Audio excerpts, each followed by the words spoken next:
In today's video, I'm going to show you how to use style transfer in Artistly AI. Once you're logged into Artistly AI, go to your dashboard and open the image generation or editing tool section where the style transfer feature is available.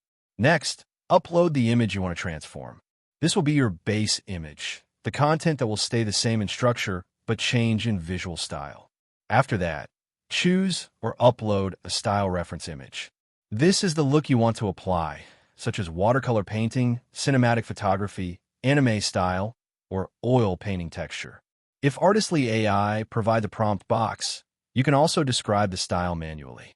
For example, transform it as cinematic illustration with soft lighting, warm tones, and painterly texture, or apply modern anime style with clean line art and vibrant colors.